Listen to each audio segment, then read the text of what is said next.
Lauren Boebert has finally responded to yesterday's escort and abortion scandal story, strongly denying that there's any truth to it, tweeting, "Fact check, not true. Fake news for Pinocchios.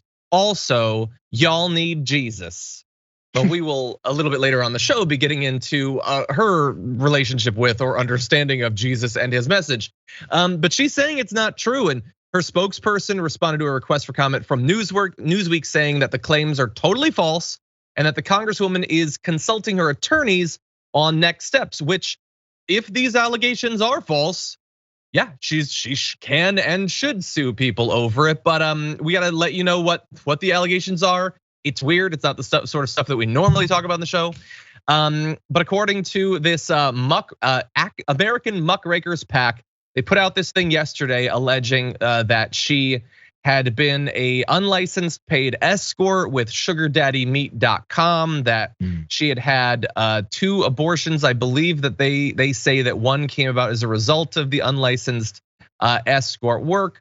They've got other details there too, but they say, according to our investigation, Boebert was hired by a wealthy male client in Aspen, Colorado, who was a Koch family member. Boebert's rich client subsequently introduced her to US Senator Ted Cruz to run for political office. And so, look, JR, there is a lot here, obviously. There's the escort stuff. There's the allegations of abortions, which we're gonna get into. She's very anti-abortion in her political life at the very least.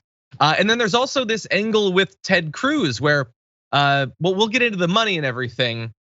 Before we get into more of the specific allegations though, I will say that this sort of story makes me very uncomfortable because this group, the American Muckrakers PAC, they had their revelations about Madison Cawthorn, and apparently everything that they put out was based in fact. I mean, none of it was really disputed. Some of the interpretations might have been disputed, but not the fact of what they revealed. And so some of us might say, well, now they have the stuff about Boebert. They've been proven to be accurate in the past, so maybe we should believe them. But then on the other hand, I believe, well, they also got a ton of cred and PR, like publicity off of the Madison Cawthorn stuff. So, maybe they're chasing that and they want another big scoop. And so are they necessarily gonna vet their sources on this information as much as we might hope? I don't know. We don't have that much of a record with this group. So what do you think about this entire thing? I feel like you're taking the words like right out of my mouth, bro. It's the first thing I was gonna say is like, it makes me uncomfortable. Like, I get it, I understand the implications behind it. And if some people who say these things would have been true, why is this such a deal?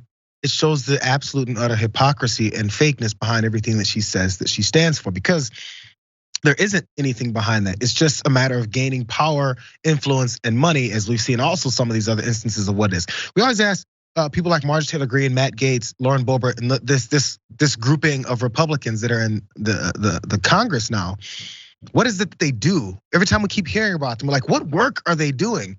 No, They weren't qualified to do any work. They don't have the capacity to do any of this kind of work. So again, we don't know the level of accuracy to these allegations and stories that are coming out. But as we continue on down this, I don't want to just believe this group either. But it would seem that it would add up to the fact that there's not much behind anything else that she does, except for being appointed here or asked or paid, whatever, to come into this position and to kind of disrupt. And it's working, I guess, because look, she's disrupting. Yeah, she is very much disrupting. So yeah, it's just, look, yeah, and as you alluded to, it should be the most obvious thing in the world. I don't think that we need to make this clarification.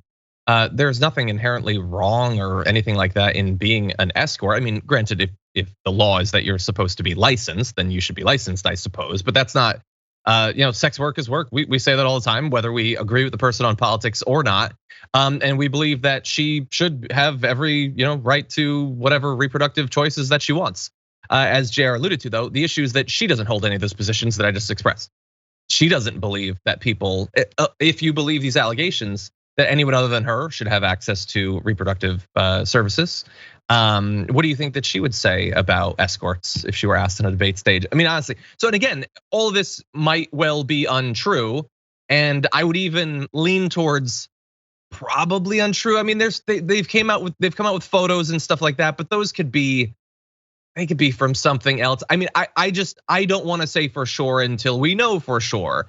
The issue mainly is the hypocrisy, but then also, why she was picked, because it has always seemed like a weird choice that all of a sudden someone who just owned a random restaurant that had no political experience, isn't a great political communicator. I mean, I guess from the right-wing point of view, she says the right bombastic stuff, but then all of a sudden she just is the candidate. That always seemed a little bit weird.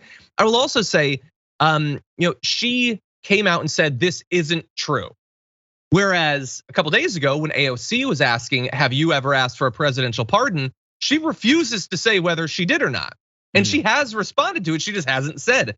So maybe that leads us to think, well, then this definitely isn't true if she's denying it. Or it could be that there is legal liability tied up with a public declaration that she didn't ask for a pardon, whereas she has to deny this because if it's accepted, it could be the end of her political career. I don't know. What I will say though is, if she is thinking about suing, she better think long and hard about whether it's true or not.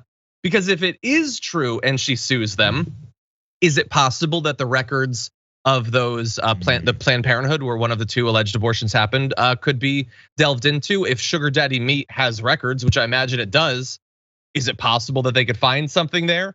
Are we sure that there's no paper trail to any of this? Maybe not. I mean, some of it seems, like borderline illegal. So maybe they weren't keeping accurate records. But I would be worried about, like, if she doesn't sue, that maybe sends kind of a signal that she doesn't want this to go to court where a lot of stuff could come out. But again, this is all just interpretation. This is all. There are a lot of, I guess so. There are a lot of I guess barking without much of a bite sometimes when it comes to people saying, I'm gonna sue. Like, I get it, but I hadn't thought about that angle. The information that has to come out if she does file these lawsuits, because it has to be adjudicated, right? We'll see. Yeah. I don't know. Well, we'll see. And I want to get into more of the details. I will just say, so you know who is having a lot of fun with this? Anna Kasparian. I'm looking at her Twitter.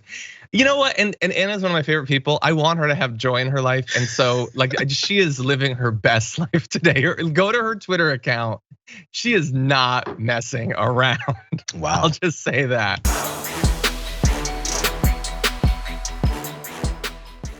Check out the Damage Report podcast each day, wherever you get your podcasts, whether Pocket Casts or Stitcher or iTunes.